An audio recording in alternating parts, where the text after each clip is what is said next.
and on we'll go.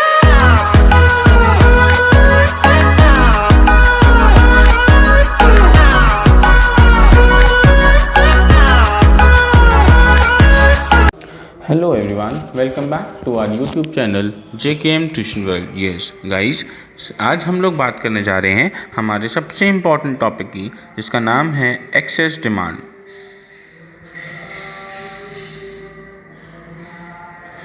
And excess supply. Right students, so देखिए आज हम लोग जो एक्सेस डिमांड और एक्सेस सप्लाई के बारे में बात करेंगे, तो इसका सबसे पहले मीनिंग जानेंगे कि एक्सेस डिमांड का मीनिंग क्या होता है. तो देखिए वैसे तो ये बहुत इंपॉर्टेंट टॉपिक है for 11th class students as well as 12th students also, क्योंकि हमारा एग्रीगेट डिमांड वाले चैप्टर में भी एक्सेस डिमांड आया है, जिसमें एग्रीगेट डिमांड के राइट नाम से आया है. राइट, सो हेयर जब हम एक्सेस डिमांड को पढ़ने वाले हैं तो हम एक्सेस डिमांड की डेफिनेशन क्या लिखने वाले हैं. सबसे पहले हमें लिखना है definition. Right, so definition is it is the situation of a market where quantity demanded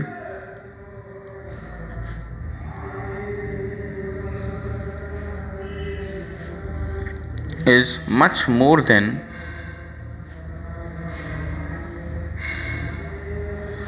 quantity supplied. देखिए एक्सेस डिमांड एक ऐसी सिचुएशन है जिसे हम बोलते हैं, एक मार्केट की एक ऐसी सिचुएशन जहाँ पर क्वांटिटी डिमांडेड ज़्यादा हो जाता है क्वांटिटी सप्लाइड से. इसका बहुत सिंपल सा अगर हम मीनिंग जाने, इसका मतलब है कि एक ऐसी सिचुएशन मार्केट की जहाँ पर डिमांड तो बहुत ज़्यादा हो जाती है, लेकिन उसके कंपैरिजन में उसकी सप्लाई जो है वो इंक्रीज़ नहीं हो पाती. इसे हम बोलते हैं एक्सेस डिमांड, जिसको हम डेफिसिट सप्लाई भी कहते हैं. राइट, जिसका हम लोगों को पढ़ना है ग्राफिकल रिप्रेजेंटेशन. क्या पढ़ना है? Graphical representation. ग्राफिकल रिप्रेजेंटेशन को पढ़ाने से पहले मैं आपको एक बहुत सिंपल सी बात बताना चाहता हूँ, जो बहुत ही एक नॉर्मल सा एक प्रिंसिपल है, एक फंडा है, जो शायद इसको देखने के बाद आप शायद कभी नहीं भूलोगे. राइट, अब वो फंडा, वो प्रिंसिपल क्या होता है? तो देखिए हमारे पास एक सिचुएशन है, अगर हमारे मार्केट में प्राइस इंक्रीज़ होता है, क्या अगर हमारे मार्केट में प्राइस इंक्रीज़ होता है तो उसके कंपैरिजन में सप्लाई भी इंक्रीज़ होने लगती है, क्योंकि सप्लाई और प्राइस का पॉजिटिव रिलेशनशिप होता है. राइट, तो क्या हमने बताया, जब प्राइस इंक्रीज़ होता है तो सप्लाई भी इंक्रीज़ होती है. इसका मेन सिंपल सा फंडा है that there is a positive relationship between supply and price of a commodity. इन दोनों के बीच में कैसा रिलेशन है? पॉजिटिव रिलेशनशिप है. लेकिन जब कभी भी किसी कमोडिटी के प्राइस बढ़ते हैं तो हमारा जो सप्लायर है, कौन? सप्लायर हो जाता है डबल खुश. डबल खुश का मतलब कैसे हो गया डबल खुश? क्योंकि अब जब ये सामान बेचेगा तो इसको ज़्यादा पैसे मिलेंगे, क्योंकि प्राइस इंक्रीज़ हो चुका है ना, इसीलिए. तो इसका मतलब जब हमारी इकोनॉमी में प्राइस इंक्रीज़ होते हैं तो सप्लाई इंक्रीज़ होती है. वो सप्लाई इंक्रीज़ क्यों होती है? क्योंकि हमारा सप्लायर डबल खुश हो जाता है. वो डबल खुश क्यों होता है? क्योंकि उसको अब ज़्यादा प्राइस मिलने वाले हैं. लेकिन इसी टाइम पर हमारा जो बायर है वो क्या करता है? वो डिमांड को डिक्रीज़ कर देता है. अगर इसका रिलेशनशिप पढ़ा तो हमने बताया पॉजिटिव रिलेशनशिप है. अब प्राइस और डिमांड की अगर हम बात करें तो हमारा जो रिलेशनशिप है वो कैसा हो गया? नेगेटिव रिलेशनशिप हो गया. नेगेटिव रिलेशनशिप क्यों हो गया? क्योंकि हमने बताया कि हमने पढ़ा है लॉ ऑफ डिमांड में there is a inverse relationship between price and demand of a commodity. देखो बहुत सिंपल सी बात है, आप जब कोई सामान खरीदने के लिए जाते हो, है ना, तो क्या करते हो?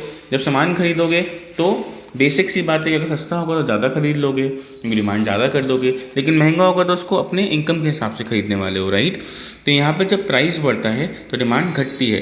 डिमांड अगर डिक्रीज़ होती है तो हमारा जो बायर है वो कैसा हो जाता है? सैड हो जाता है. क्या हो जाता है? सैड. क्यों? प्राइस इंक्रीज़ होने पर सप्लायर हैप्पी होता है, लेकिन हमारा बायर सैड होता है, जिसकी वजह से हम जो बायर है वो डिमांड क्या कर देता है? डिक्रीज़ कर देता है. राइट, ये तो एक सिंपल सा कॉन्सेप्ट रहा, जिसके बारे में हम ये कह सकते हैं कि इसको हम बोलेंगे एक्सेस सप्लाई. क्या बोलेंगे?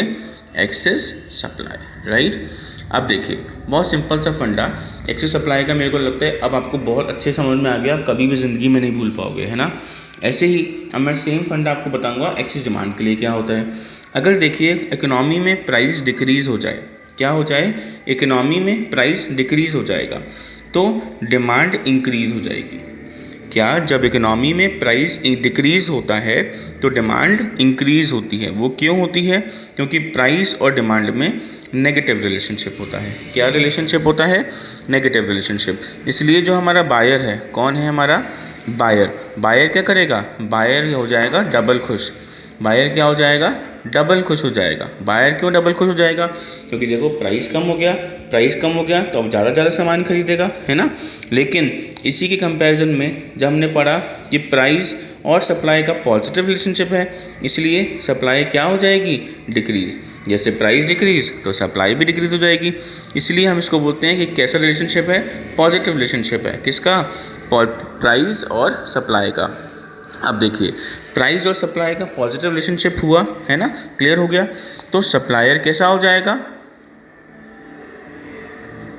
सप्लायर सैड हो जाएगा। कैसा हो जाएगा, सप्लायर सैड हो जाएगा। अब वो जब सैड हो जाएगा तो सप्लाई कम कर देगा ना। तो जब एक ऐसी सिचुएशन आ गई मार्केट में जहाँ पर बायर खुश है, सप्लायर दुखी है, तो इन दोनों की सिचुएशन की अगर हम बात करते हैं, कंपैरिजन करते हैं, तो हम ये जान पा रहे हैं कि सिचुएशन किसकी सिचुएशन हो जाएगी। This situation is known as excess demand situation. क्या कहलाएगा इसको, एक्सेस डिमांड। क्यों, क्योंकि प्राइस घट गए, प्राइस घटने से क्या हुआ, सप्लायर दुखी हो गया, सैड हो गया। इसकी वजह से क्या हुआ, बायर खुश हो गया, तो बायर ने ज़्यादा डिमांड करी एज़ कम्पेयर टू सप्लायर के। तो सप्लायर ने डिमांड सप्लाई कम कर दी, लेकिन बायर ने डिमांड ज़्यादा कर दी। इन दोनों का जो गैप है, इसी गैप को हम बोलते हैं, क्या बोलते हैं, इस गैप को हम बोलते हैं बेटा excess demand. I hope it is clear to you all. Excess demand क्या होता है, एक्सेस सप्लाई क्या होता है। बहुत सिंपल सा कॉन्सेप्ट हो गया एक्सेस सप्लाई और एक्सेस डिमांड का। अब देखिए, अब हम इसको समझते हैं एक ग्राफिकल रिप्रेजेंटेशन के थ्रू। किसके थ्रू, एक ग्राफिकल रिप्रेजेंटेशन के थ्रू। तो देखिए सबसे पहले हम एक ग्राफ बनाएंगे, राइट। अगर हम लोगों ने अपना ग्राफ बनाना है तो किसका बनाना है, सबसे पहले हम लोग, अभी मैं आपको बता रहा हूँ माइक्रो के लेवल से, फिर बताऊँगा मैक्रो के लेवल से, क्योंकि ये जो सिचुएशन मैं आपको बता रहा हूँ ये दोनों के लिए परफेक्ट है ना। तो देखिए सबसे पहले as usual this is our X axis, जो आपको पता है हमारे कार्टेशियन प्लेन का ये फर्स्ट क्वाड्रेंट है, और ये हमारा वाई एक्सिस है, राइट। और इसको हम ओरिजिन कहते हैं, ठीक है। यहाँ पर हम किसको रिप्रेजेंट करते हैं, हमारे एग्रीगेट डिमांड और एग्रीगेट सप्लाई को। विद दैट यहाँ पे हम रिप्रेजेंट करेंगे प्राइस, और यहाँ पे क्या रिप्रेजेंट करेंगे, क्वांटिटी, ठीक है। तो देखिए अब क्या होगा, हमारा सबसे पहला ग्राफ हमने बना दिया डिमांड ग्राफ, ठीक है, जो कैसा होता है, नेगेटिव होता है, इसलिए इन्वर्स रिलेशनशिप शो करता है। तो ये हो गया demand of X commodity. Similarly we are making a supply graph also, this is S X supply of X commodity. As you all knows, जब आप जानते हो कि ये एक पॉइंट जहाँ पर दोनों इंटरसेक्ट करेंगे, उस पॉइंट को हम क्या बोलेंगे बेटा, इक्विलिब्रियम पॉइंट कहेंगे।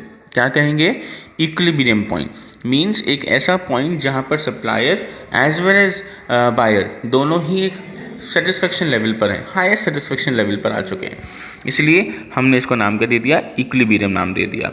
इक्विलिब्रियम की अगर बात करें तो उसको इक्विलिब्रियम की जो डेफिनेशन अगर आती है, सिर्फ इक्विलिब्रियम क्या होता है, तो आप बोलोगे स्टेट ऑफ रेस्ट।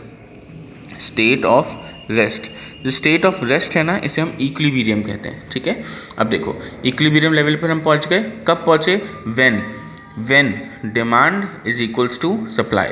एक ऐसा सिचुएशन जहाँ पे डिमांड और सप्लाई इक्वल हो जाती है, हम उसे क्या बोलते हैं, we say that it is called equilibrium. It is called equilibrium, right. अब देखिए ये तो बहुत सिंपल सा फंडा हो गया ना, लेकिन हम लोग पढ़ रहे हैं एक्सेस डिमांड। एक्सेस डिमांड क्या होता है, उससे पहले हम लोग जान लेते हैं कि देखो ये जो है इसके सामने वाला जो प्राइस है इसे इक्विलिब्रियम प्राइस कहेंगे, इक्विलिब्रियम प्राइस। और ये जो इसके सामने वाली क्वांटिटी है इसे बोलेंगे इक्विलिब्रियम क्वांटिटी, ठीक है। अब बेसिकली प्रॉब्लम आता है कि अगर हमें एक्सेस डिमांड शो करना है तो क्या होगा, एक्सेस डिमांड की सिचुएशन ये वाली है ना, इसमें क्या हुआ है, प्राइस डिक्रीज़ हुआ है। देखो ये बहुत इंपॉर्टेंट कॉन्सेप्ट था। अब देखो क्या हुआ, प्राइस डिक्रीज़ हो गया, तो प्राइस डिक्रीज़ हो गया, सपोज प्राइस आ गया यहाँ पे, ठीक है। तो मैंने लेट कर लिया कि ये हो गया P1 हमारा नया प्राइस। जो कि डिक्रीज़ हुआ है। अगर प्राइस डिक्रीज़ हुआ है तो क्या होगा, ये आ गया सप्लाई ग्राफ। इसका मतलब प्राइस डिक्रीज़ होने पर इतनी सप्लाई करी गई, कितनी सप्लाई करी गई, इतनी, ये हमने क्या बोल दिया, सप्लाई।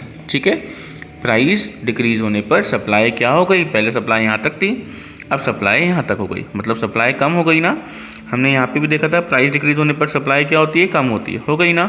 अब इसी के समय पर अगर प्राइस डिक्रीज़ हुआ है तो डिमांड क्या हो जाएगी, इंक्रीज़ हो जाएगी। तो हम और आगे बढ़ते हैं, ये देखो ये वाला हमारा डिमांड का ग्राफ आ गया। तो ये हो गई हमारी डिमांड।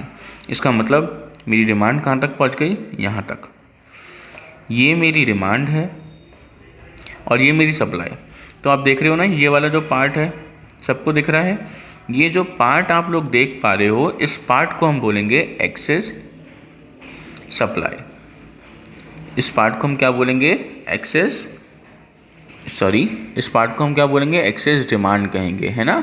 क्यों कहेंगे एक्सेस डिमांड, वो इसलिए कहेंगे क्योंकि देखो सप्लाई तो यहाँ तक हुई बेटा और डिमांड यहाँ तक हुई। इसका मतलब जब हम पहुँचा माल जो हमारा जा रहा है, क्वांटिटीज इतनी जा रही हैं, डिमांड इतनी हो रही है, तो ये जो पार्ट है इसका डिफरेंस जो है वो ये है ना, इस डिफरेंस को हम क्या बोलेंगे, एक्सेस डिमांड कहेंगे। क्या बोलेंगे, एक्सेस डिमांड। ठीक है, अब ऐसे ही सेम सिचुएशन हम आते हैं किस पर, हमारे एक्सेस सप्लाई पर। लेकिन बिफोर दैट हमें एरोज शो करने हैं ऊपर की तरफ। ये रिप्रेजेंट करते हैं कि हमें क्या करना पड़ेगा, प्राइस को इंक्रीज़ करना पड़ेगा सो दैट कि हम इक्विलिब्रियम लेवल पे पहुंच जाएंगे। ठीक है, अब देखिए, अब हम पढ़ेंगे एक्सेस सप्लाई का ग्राफ। किसका ग्राफ पढ़ेंगे, एक्सेस सप्लाई का। तो एक्सेस सप्लाई का ग्राफ कैसे बनेगा उसको देख लीजिए। This is our X axis, ये हमारा एक्स एक्सेस है और ये हमारा वाई एक्सेस है ना। ये हमारा ओरिजिन है, ये हमारा क्वांटिटी है और ये हमारा प्राइस है। तो आप एज यूजुअल आप सबको पता है कि ये वाला जो ग्राफ है ये है हमारा demand of X commodity graph और ये वाला जो ग्राफ है ये है हमारा supply of X commodity graph. ठीक है, बाकी जो दोनों मिलते हैं इस पॉइंट को हम लोग इक्विलिब्रियम पॉइंट कहते हैं। As usual you knows that इसके सामने वाला जो होगा इक्विलिब्रियम प्राइस, इसके सामने वाला इक्विलिब्रियम क्वांटिटी होगा। लेकिन अब हम जो बात करने जा रहे हैं उस पर कॉन्सेंट्रेट कीजिएगा, वो क्या है, हम लोग पढ़ेंगे एक्सेस सप्लाई। तो एक्सेस सप्लाई तो ये वाला पार्ट है ना बेटा। एक्सेस सप्लाई में क्या बोल रहे हैं, प्राइस इंक्रीज़ होगा। क्या होगा, प्राइस इंक्रीज़। तो अभी हमारा इक्विलिब्रियम प्राइस कितना था, ये था हमारा इक्विलिब्रियम प्राइस, लेकिन अब प्राइस इंक्रीज़ होने वाला है। तो suppose we are taking that price हो गया यहाँ पर, जैसे हमने P1 लेट कर लिया। अगर ये प्राइस हुआ तो इसके सामने वाला जो पार्ट आप देख पा रहे हो ये डिमांड ग्राफ है ना। इसका मतलब ये हमारी डिमांड जो हो गई वो क्या हो गई, कम। क्यों, क्योंकि हमारा बायर तो दुखी हो गया भाई। क्यों, क्योंकि महंगाई बढ़ गई। अब कैसे खरीदेगा सामान जब पैसे बढ़ गए, तो इसलिए ये हो गई हमारी डिमांड। और उसी टाइम पर सप्लायर तो बहुत ज़्यादा हैप्पी है भाई। तो सप्लायर पहुँच गया कहाँ तक, यहाँ तक। अब सप्लायर आ गया यहाँ पे, सप्लायर ने शुरू कर दिया इसका सप्लाई करना, जो कि पहुँच गई इस सिचुएशन तक, जिसको हम बोलेंगे like from this to this. ये हो गया हमारा सप्लाई। अब देखो आपको डिफरेंस शो हो ही रहा होगा ना। ये जो पर्टिकुलर पार्ट है ये क्या है, ये है हमारा एक्स सप्लाई का पार्ट, है ना। ये देख रहे हो ना आप, यहाँ से लेकर ये यहाँ वाला जो पार्ट है, this we represented as excess supply. क्या बोलते हैं इसको, एक्सेस सप्लाई। क्या है ये, एक्सेस सप्लाई। लेकिन एक प्रॉब्लम है। प्रॉब्लम क्या है कि हमें तो भाई इक्विलिब्रियम लेवल पे आना है, तो एरोज नीचे की साइड शो करेंगे, जिससे इसका मतलब है प्राइस को घटाना पड़ेगा, तब जाके हमारा जो इकोनॉमी है वो किस पर आएगी, इक्विलिब्रियम लेवल पर आएगी। ठीक है, लेकिन क्योंकि हम जो कॉन्सेप्ट पढ़ रहे हैं वो कॉन्सेप्ट क्या है, वो कॉन्सेप्ट है हमारा इंक्लूडिंग 12th मैक्रो ऑल्सो, है ना। हम 12th का मैक्रो वाला पार्ट भी पढ़ रहे हैं, तो इसलिए हमारा जो अब ग्राफ बनने वाला है वो थोड़ा सा डिफरेंट होने वाला है। ठीक है, क्योंकि हम लोग एग्रीगेट डिमांड पढ़ेंगे, तो एग्रीगेट डिमांड के टाइम पर हम एक्सेस डिमांड और इन्फ्लेशनरी गैप कैसे रिप्रेजेंट करते हैं उसके बारे में बात करते हैं। ठीक है, तो देखिए हम कैसे रिप्रेजेंट करेंगे। ये हो गया, जैसे हमारा ये हो गया हमारा एक्स एक्सेस, ये हो गया हमारा वाई एक्सेस, ये हो गया हमारा ओरिजिन, राइट।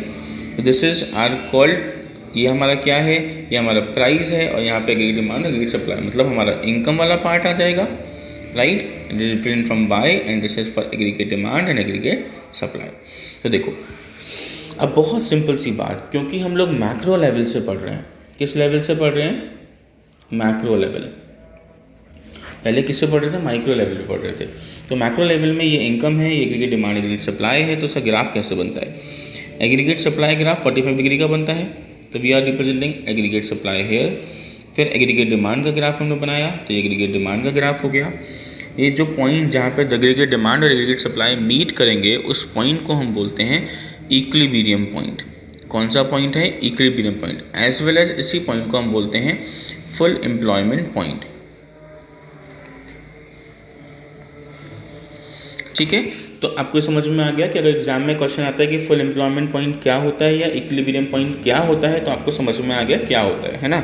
अब देखिए, अब बेसिक कॉन्सेप्ट यहाँ पर क्या है?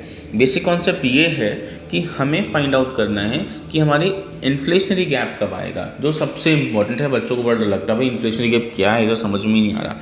इन्फ्लेशनरी गैप का मतलब होता है, ये तो हमारी प्लान डिमांड थी, हमने सोचा इतनी डिमांड होगी, लेकिन एक्चुअली में हमारी जो डिमांड है वो बढ़ गई और वो यहाँ तक आ गई। तो आप देख पा रहे हो कि जब आपकी डिमांड बढ़ गई एक्चुअली में, तो ये जो पॉइंट देख रहे हो आप, है ना, और ये वाला जो पॉइंट, ये हमारा इक्विलिब्रियम पॉइंट है ई। इसको मैंने रिप्रेजेंट किया ई डैश से। ई और ई डैश से जो डिफरेंस आ रहा है, इस डिफरेंस को हम बोलते हैं इन्फ्लेशनरी गैप। क्या बोलते हैं? Inflationary gap. ये कहलाता है बेटा इन्फ्लेशनरी गैप कहलाता है। I hope it is clear to you all कि इन्फ्लेशनरी गैप क्या होता है। हाँ, इन्फ्लेशनरी गैप का मतलब है जब हम जो हमने सोचा था, जितनी डिमांड हमने सोची थी, अगर उससे ज़्यादा डिमांड हो जाए तो सप्लाई तो नॉर्मल उतनी नहीं हो पाएगी ना, जिसकी वजह से हमें क्या करना पड़ेगा? रेट्स इंक्रीज़ करने पड़ेंगे, गवर्नमेंट को रेट बढ़ाने पड़ेंगे। जब गवर्नमेंट रेट बढ़ाएगी उसे हम बोलते हैं महंगाई हो गई, है ना। वही क्या कहलाएगा? हमारा इन्फ्लेशनरी गैप कहलाएगा। I hope it is clear to you all. लेकिन अब इसी के लिए आपको सप्लाई पढ़ना पड़ेगा। सप्लाई के लिए आपको इस चैनल से जुड़े रहना पड़ेगा और इसको सब्सक्राइब करना पड़ेगा, है ना। बेल आइकन को दबाना मत भूलिएगा, सो दैट कि जैसे ही मैं नेक्स्ट वीडियो अपलोड करूँगा तो आपके पास सबसे पहले पहुँच जाएगी, राइट। आई होप कि आपको समझ आया होगा। That's great and thank you for today. Have a nice day.